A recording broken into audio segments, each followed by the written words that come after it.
Etsy से हर महीने $1000 कमाना, सुनने में ये एक बहुत बड़ा सपना लग सकता है ना?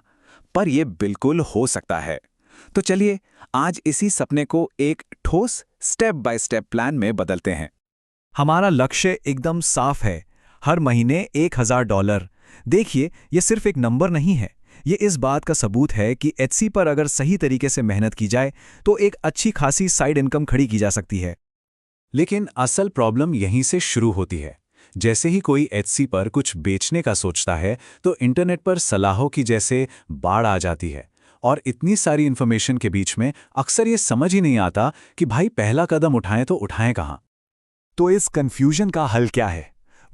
एक सीधा साधा डेटा पर आधारित तरीका। एक ऐसा तरीका जो इस सारे शोर शराबे से हटकर सिर्फ एक सवाल का जवाब देता है, एटसी पर असल में बिकता क्या है? चलिए इसी को जरा समझते हैं। तो ठीक है, शुरू करते हैं। सबसे पहला काम है एक दुकान खोलना। पर टेंशन लेने की कोई बात नहीं है, ये वाला हिस्सा बस 5 मिनट का है। इसे जल्दी से निपटाते हैं ताकि हम असली मुद्दे पर पहुंच सकें, यानी पैसे कमाने की स्ट्रैटेजी पर। ये 5 बेसिक स्टेप्स हैं। अकाउंट बनाइए, दुकान की जानकारी डालिए, एक पहली लिस्टिंग ऐड कीजिए, पेमेंट सेट कीजिए और बिलिंग सिक्योरिटी पूरी कीजिए। बस, ये तो सिर्फ फॉर्मेलिटीज हैं। जैसा मैंने कहा, असल खेल तो अब शुरू होने वाला है। और अब आते हैं इस पूरी कहानी के सबसे जरूरी हिस्से पर। देखिए, दुकान तो कोई भी खोल सकता है, लेकिन सफलता का असली राज छिपा है एक प्रॉफिटेबल नीश चुनने में। मतलब एक ऐसी खास कैटेगरी जहां ग्राहक सच में सामान खरीदने के लिए बैठे हों। एक नए सेलर के दिमाग में सवालों का तूफान चलता रहता है।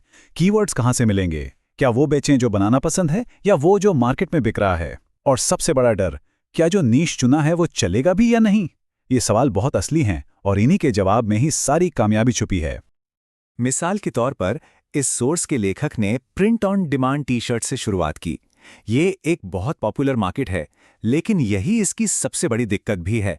यहाँ कंपटीशन बहुत ज़्यादा है। तो सवाल ये उठता है कि इस भीड़ में कोई कैसे जाने कि यहाँ एंट्री लेना फायदे का सौदा है भी या नहीं। और यहीं पे एंट्री होती है एक सीक्रेट मार्केट रिसर्च टेक्निक की। ये कोई अपने दिल की सुनो या फॉलो योर पैशन वाली सलाह नहीं है, बल्कि एक ऐसा टूल है जो सीधे सीधे असली सेल्स का डेटा दिखाता है। इस मेथड का नाम है हेटसी, और ये इतना आसान है कि यकीन नहीं होगा। बस किसी भी एटसी शॉप के नाम के आगे hetsi.com लगा दो, और बस उस दुकान के पिछले 14 दिनों की हर दिन की सेल्स का पूरा डेटा सामने आ जाता है ना कमाल? इस मेथड से मिले डेटा को जरा देखिए। हाँ, केटलिन मिनिमलिस्ट जैसी बड़ी दुकानें दिन के 400 से ज्यादा ऑर्डर ले रही हैं, जो कि जबरदस्त है। लेकिन असली कहानी छुपी है स्मॉल टी शॉप जैसे छोटे स्टोर्स में। अगर वो भी रोज के 5 से 10 ऑर्डर लगातार निकाल पा रहे हैं, तो ये इस बात का पक्का सबूत है कि इस मार्केट में नए सेलर्स के लिए भी पैसा बनाने का मौका है। तो सबसे जरूरी बात यह है, अंदाजे लगाना बंद, कीवर्ड्स के पीछे भागना बंद।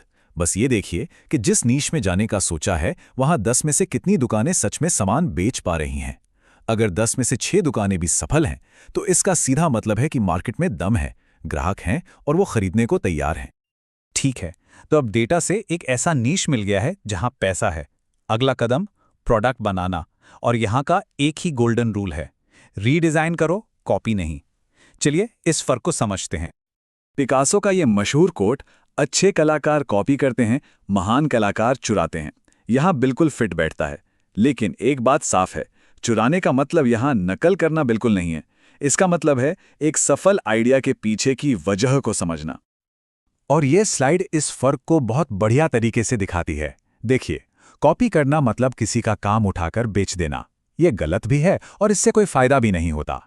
रीडिजाइन करना मतलब एक तरह की जासूसी करना। ये समझना कि एक बेस्ट सेलर डिजाइन में कौन से रंग, कौन सा फॉन्ट या कौन सा स्टाइल लोगों को पसंद आ रहा है, और फिर उन एलिमेंट्स को मिला के अपना एक नया बिल्कुल अनोखा डिजाइन तैयार करना। तो ऐसे विनिंग डिजाइन्स मिलेंगे कहां? एटसी खुद इसमें मदद करता है 2 टैग्स से, बेस्ट सेलर और पॉपुलर नाउ। बेस्ट सेलर वो हैं जो पहले से ही सुपरहिट हैं, लेकिन असली खजाना है पॉपुलर नाउ टैग। ये वो डिजाइन्स हैं जो अभी अभी वायरल होना शुरू हुए हैं। ये एक उठती हुई लहर की तरह है, जिसे अगर सही समय पर पकड़ लिया जाए तो बहुत आगे तक जाया जा सकता है। अब जब प्रोडक्ट तैयार है तो बात करते हैं कीमत की, और यहाँ एक बहुत ही स्मार्ट प्राइसिंग ट्रिक काम आती है। जरा सोचिए, जब सैकड़ों टी-शर्ट्स एक साथ दिखती हैं तो नज़र सबसे पहले सबसे कम दाम पर जाती है। तो अपनी लिस्टिंग में सबसे कम कीमत, मान लीजिए $9.99 दिखाइए। हाँ, ये कीमत सिर्फ सबसे छोटे साइज के लिए होगी। असली कीमत $1924 तो लोग क्लिक करने के बाद देखेंगे, लेकिन तब तक जो सबसे ज़रूरी चीज़ है, यानी कि वो क्लिक, वो मिल चुका होता है। तो इस पूरे गेम प्लान को 3 स्टेप्स में याद रखा जा सकता है। पहला, डेटा से नीचे को वैलिडेट करो, अंदाजे से नहीं। दूसरा, सफल डिजाइन से सीखो और कुछ बेहतर बनाओ, कॉपी मत करो। और तीसरा, अपनी प्राइसिंग ऐसी रखो कि वो सर्च रिजल्ट्स में क्लिक्स को अपनी तरफ खींचे। ये सिर्फ जानकारी नहीं है, ये एक पूरा एक्शन प्लान है। तो अब सवाल ये नहीं है कि क्या बेचा जाए, बल्कि सवाल ये है कि ऐसा कौन सा पहले से सफल नीश है जिसे एक अनोखे अंदाज में रीडिज़ाइन करके आज ही शुरुआत की जा सकती है। पहला कदम यहीं से शुरू होता है।